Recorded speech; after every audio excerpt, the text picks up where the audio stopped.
Assalamualaikum warahmatullahi wabarakatuh. Perkenalkan, nama saya Aura Zezinatul Fitria, NPM 19+05050084, kelas 6B, Prodi PGSD Fakultas FKIP Universitas Muhammadiyah Magelang. Nah, di video kali ini saya akan menyampaikan sebuah materi yang berjudul pembelajaran berbasis edutainment.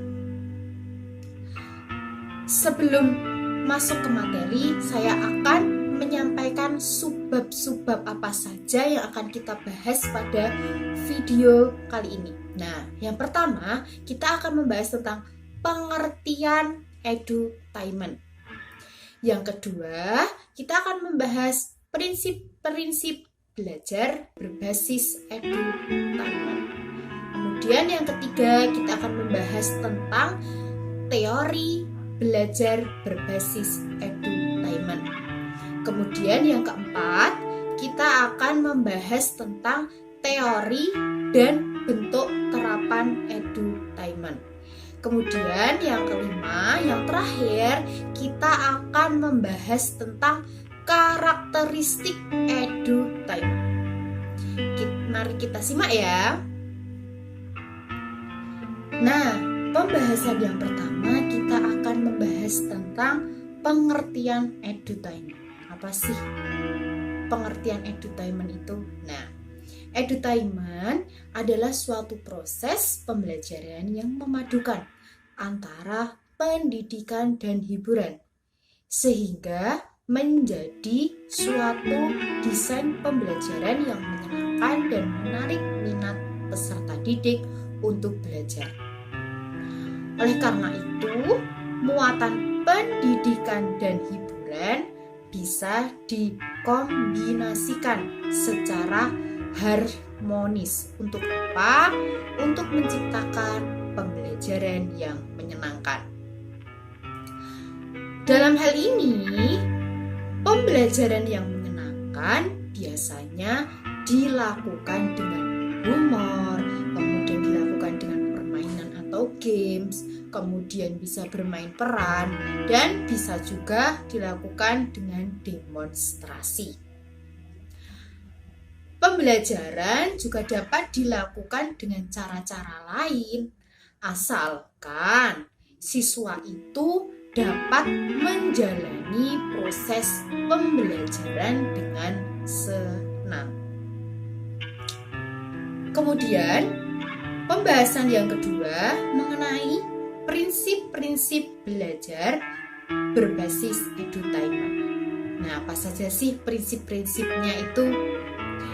Prinsip dasar edutainment ialah bermula dari adanya asumsi bahwa pembelajaran yang selama ini berlangsung di sekolah maupun di masyarakat itu sudah tidak mencerminkan lagi sebagai bentuk pendidikan.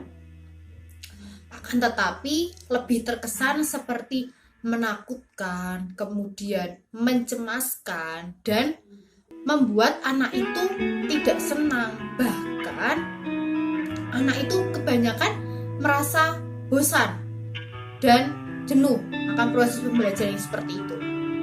Padahal seharusnya pembelajaran berlangsung itu harus pembelajaran yang menyenangkan dan membuat peserta didik itu belajar dengan nyaman dan penuh antusiasme yang tinggi. Nah, oleh karena itu, konsep dari edutainment ini berupaya untuk menciptakan suatu pembelajaran itu yang aman, kemudian nyaman, dan menyenangkan bagi peserta didik. Nah, di sini ada 3 prinsip yang melandasi munculnya konsep edutainment. Apa saja sih prinsipnya? Nah, yang pertama adalah perasaan positif akan mempercepat pembelajaran. Perasaan positif itu seperti perasaan senang atau gembira, itu tuh akan mempercepat pembelajaran. Nah, sedangkan perasaan negatif seperti sedih, terancam, takut, dan merasa tidak mampu, hal itu tuh akan memperlambat belajar atau bahkan bisa menghentikan, bisa tidak ada semangat sama sekali untuk belajar. Oleh karenanya, konsep edutainment ini berusaha memadukan antara pendidikan dan hiburan. Hal ini dimaksudkan supaya pembelajaran berlangsung menyenangkan atau membebani agar anak itu tuh bisa mengikuti dengan baik dan senang. Kemudian prinsip yang kedua yaitu mampu menggunakan potensi nalar dan emosinya secara jitu. Jika seseorang itu mampu menggunakan potensi nalar dan emosinya itu secara jitu, maka akan membuat loncatan prestasi belajar yang tidak terduga sebelumnya. Jadi akan menghasilkan prestasi yang tidak terduga, prestasi yang lebih baik lagi. Gitu, seperti itu. Kemudian prinsip yang ketiga yaitu setiap pembelajaran dapat dimotivasi dengan tepat dan menghargai gaya belajar serta modalitas mereka. Jadi apabila setiap pembelajaran dapat dimotivasi dengan tepat dan diajarkan dengan cara yang benar, cara yang menghargai gaya belajar dan modalitas mereka, maka mereka itu akan dapat mencapai hasil belajar yang optimal. Nah, materi yang ketiga yaitu tentang teori belajar berbasis edutainment. Nah, apa saja sih teorinya? Yang pertama yaitu ada teori belajar kooperatif, yang kedua teori otak tribun, dan yang ketiga teori kecerdasan majemuk. Kita bahas satu persatu ya. Yang pertama yaitu teori belajar kooperatif. Apa sih itu? Nah, model pembelajaran kooperatif adalah belajar kelompok. Nah, kelompok di sini merupakan rangkaian kegiatan belajar yang dilakukan oleh peserta didik dalam kelompok-kelompok tertentu untuk mencapai tujuan pembelajaran yang telah dirumuskan. Nah, kemudian ada 4 unsur penting dalam strategi pembelajaran kooperatif atau disingkat SPK atau cooperative learning, yaitu 1. Adanya peserta didik dalam kelompok, kemudian upaya belajar setiap anggota kelompok, dan tujuan yang harus dicapai. Salah satu strategi dari model pembelajaran kelompok adalah cooperative learning. Nah, apa sih cooperative learning itu? Nah, cooperative learning merupakan strategi pembelajaran kelompok yang dapat meningkatkan prestasi belajar peserta didik, sekaligus dapat meningkatkan kemampuan hubungan sosial, menumbuhkan sikap menerima kekurangan diri dan orang lain, serta dapat meningkatkan harga diri. Kemudian yang kedua yaitu teori otak trion. Apa sih teori otak trion itu? Nah, bagian otak merupakan bagian satu kesatuan. Artinya apa? Artinya salah satu otak akan berfungsi dengan baik. Oleh karenanya, pembelajaran yang baik, kemudian suasana pembelajaran harus dibuat menyenangkan sehingga otak tersebut dapat berfungsi dengan maksimal. Apabila rangkaian otak tersebut itu dapat bekerja dengan baik, peserta didik akan lebih mudah dapat memahami materi yang telah diberikan oleh guru. Jadi, inilah salah satu pentingnya menciptakan pembelajaran yang aman, nyaman, dan menyenangkan. Kemudian yang ketiga, ada teori kecerdasan majemuk. Apa sih teori kecerdasan majemuk itu? Nah, teori kecerdasan majemuk adalah teori yang menjelaskan kemajemukan kecerdasan yang mungkin sering dimiliki oleh setiap siswa dan orang, karena tidak menutup kemungkinan bahwa setiap siswa atau orang itu memiliki sebuah multi talent dan multiple intelligence. Meskipun dengan catatan tidak semua memiliki derajat kecerdasan dan talent yang sama, dan itu talent dan kecerdasan itu sangat beragam. Materi yang selanjutnya kita akan membahas mengenai teori dan bentuk terapan edutainment. Nah, yang pertama yaitu mengenai humanizing the classroom. Apa sih humanizing the classroom itu? Nah, humanizing the classroom berasal dari dua kata, yaitu humanizing dan the classroom. Humanizing yang berarti memanusiakan dan the classroom yang berarti ruang kelas. Jadi humanizing the classroom berarti memanusiakan ruang kelas. Tetapi yang dimaksud di sini adalah bahwa dalam proses pembelajaran, pendidik hendaknya memperlakukan peserta didiknya sesuai dengan kondisi dan karakteristik mereka masing-masing. Sementara itu, ruangan kelas berfungsi sebagai ruang pembelajaran, sehingga dimanapun pembelajaran dilaksanakan, baik di dalam, luar, maupun di alam bebas, pembelajaran itu masih tetap bisa berlangsung. Jadi dalam aplikasinya, Humanizing the Classroom merupakan strategi pembelajaran yang diterapkan dengan pendekatan humanistik, kemudian contextual learning, dan edutainment,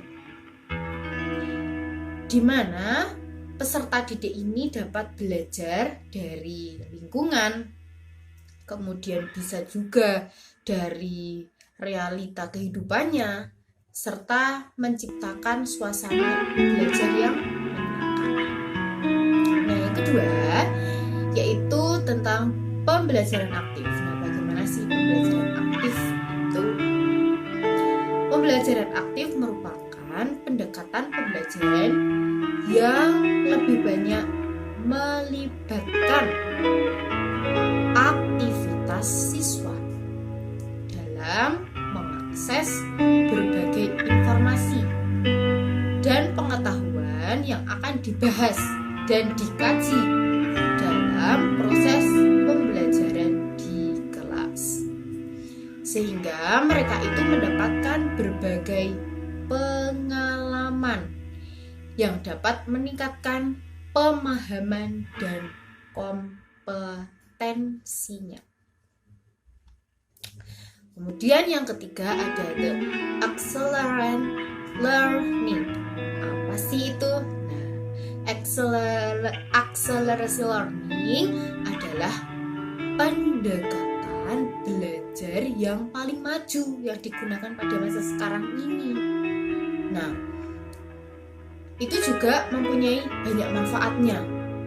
Nah, akselerasi learning didasarkan pada penelitian mutakhir mengenai otak dan belajar.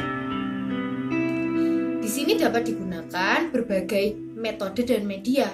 Kemudian sifatnya pun terbuka dan luas.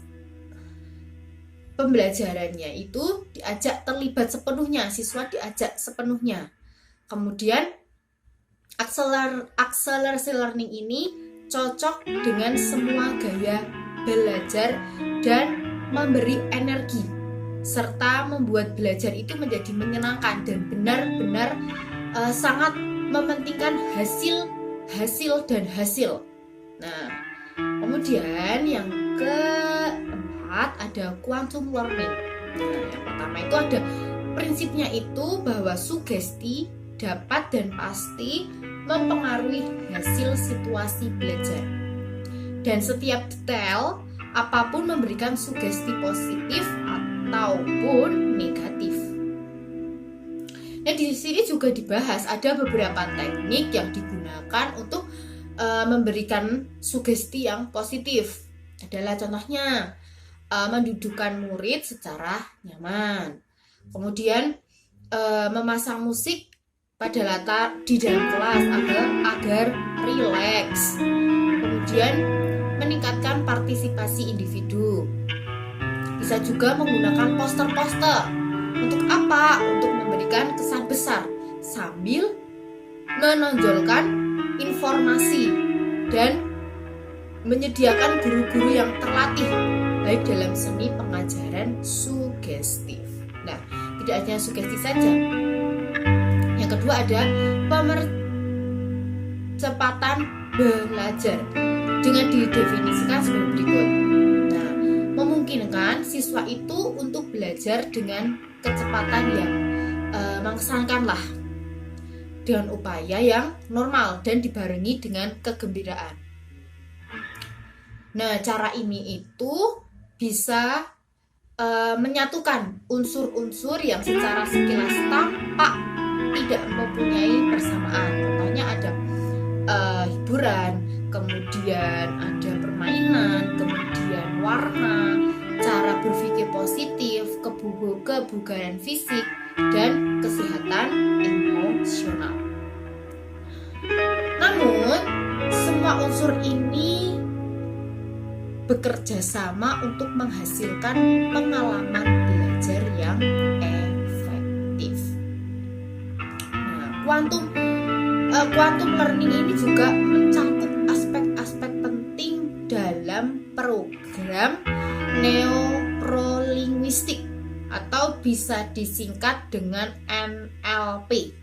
Apa sih itu NLP? Nah, NLP yaitu suatu penelitian tentang bagaimana otak mengatur informasi. Program ini itu meneliti hubungan antara bahasa dan perilaku yang dapat digunakan untuk menciptakan jalinan pengertian antara siswa dan guru.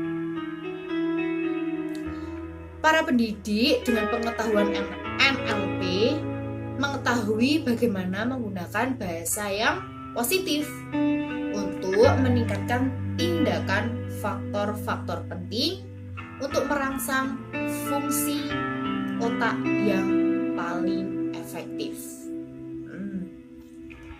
Nah, semua ini dapat pula menunjukkan dan menciptakan gaya belajar terbaik dari setiap orang. Kan setiap orang itu mempunyai gaya belajar yang berbeda. Nah, ini bisa untuk menciptakan gaya belajar terbaik dari setiap orang. Dan juga menciptakan pegangan dari saat kebersihan yang meyakinkan. Nah, kemudian yang terakhir, yang kelima, ada quantum teaching. Apa sih quantum teaching itu? Quantum teaching adalah pengubahan belajar yang meriah dengan segala nuansanya. Dan quantum teaching juga menyertakan segala kaitan, interaksi, dan perbedaan yang memaksimalkan momen belajar. Quantum teaching berfokus pada hubungan dinamis dalam lingkungan kelas interaksi yang mendirikan landasan dan kerangka untuk belajar. Pembahasan yang selanjutnya yaitu mengenai karakteristik edutainment. Nah, apa saja sih karakteristik dari edutainment ini? Nah, yang pertama itu adalah konsep edutainment adalah suatu rangkaian pendekatan dalam pembelajaran yang menjembatani jurang yang memisahkan antara proses mengajar dan proses belajar, sehingga diharapkan dapat meningkatkan hasil belajar. Kemudian yang kedua ada konsep dasar edutainment ini berupaya agar pembelajaran yang terjadi berlangsung dalam suasana yang kondusif dan menyenangkan. Kemudian yang ketiga yaitu konsep edutainment menawarkan suatu sistem pembelajaran yang dirancang dengan satu jalinan yang efisien, meliputi dari anak didik, kemudian guru, kemudian proses pembelajaran, dan lingkungan pembelajaran. Nah, konsep edutainment menempatkan anak sebagai pusat dari proses pembelajaran sekaligus sebagai subjek pendidikan. Kemudian yang keempat yaitu dalam konsep edutainment, proses dan aktivitas pembelajaran tidak lagi tampil dalam wajah yang menakutkan, ya kan? Tetapi dalam wujud yang humanis.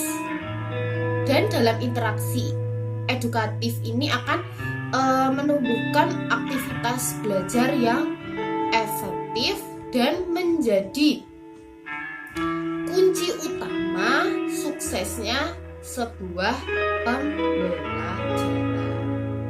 Jadi asumsinya tuh gini, jika setiap manusia itu menggunakan potensi nalar dan emosinya secara jitu, seperti seperti prinsip tadi ya, maka ia akan mampu membuat loncatan prestasi yang tidak dapat diduga sebelumnya. Bila seseorang itu mampu mengenali tipe belajarnya dan melakukan pembelajaran yang sesuai, maka pembelajaran itu akan terasa menyenangkan dan akan mendapatkan hasil yang optimal. Nah, cukup sekian penyampaian materi oleh Aura mengenai pembelajaran berbasis edutainment. Saya mohon maaf jika ada tutur kata yang salah, mohon dimaafkan. Semoga video kali ini bisa bermanfaat bagi semuanya. Wabillahi taufiq wal hidayah. Wassalamualaikum warahmatullahi wabarakatuh. Dadah, see you.